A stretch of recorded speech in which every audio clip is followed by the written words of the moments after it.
তারপরে বন্ধুরা মাছটা ভাজা হয়ে গেলে তুলে নিলে তারপরে আমি কড়াইতে তেল দিলাম, তেল দিয়ে একটু জিরে দিলাম, দেওয়ার পরে দুটো মিডিয়াম সাইজের পেঁয়াজ। বন্ধুরা মাছটা ভাজা হয়ে গেলে তুলে নিলে তারপরে আমি কড়াইতে তেল দিলাম, তেল দিয়ে একটু জিরে দিলাম, দেওয়ার পরে দুটো মিডিয়াম সাইজের পেঁয়াজ কুচি দিয়ে এবার অল্প একটু নুন দেব, অল্প একটু হলুদ দেব, দিয়ে নাড়াচাড়া করতে থাকবো যতক্ষণ পেঁয়াজটা ভালো করে ভাজা ভাজা না হয়ে যায়। তারপরে পেঁয়াজটা একটু ভালো করে ভাজা ভাজা হয়ে আসলে ওর মধ্যে টমেটো কুচি,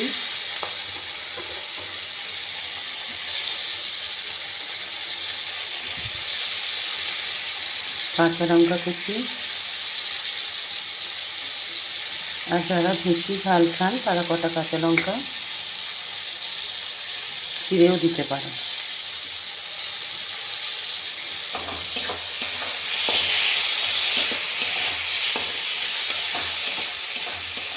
তারপরে দেখুন ঠিক পেঁয়াজটা একটু যখন ভাজা ভাজা হয়ে যাবে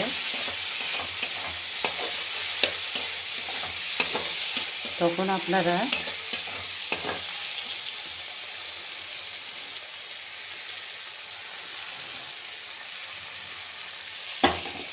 এর মধ্যে এরকম টুকরো করা কাটা আলু দিয়ে দেবেন।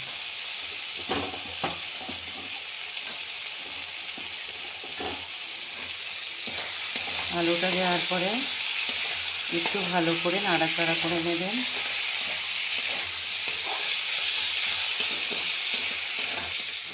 এবার কি ভাজা ভাজা হয়ে যাবে, টমেটোটা আর আলুটা মিশে যাবে, তারপরে একটু কাশ্মীরি লঙ্কার মিক্স আর একটু জিরের গুঁড়ো ছড়িয়ে দেবেন, অল্প একটু জিরের গুঁড়ো আর একটু কাশ্মীরি লঙ্কা ছড়িয়ে বেশ ভালো করে নাড়াচাড়া করবেন।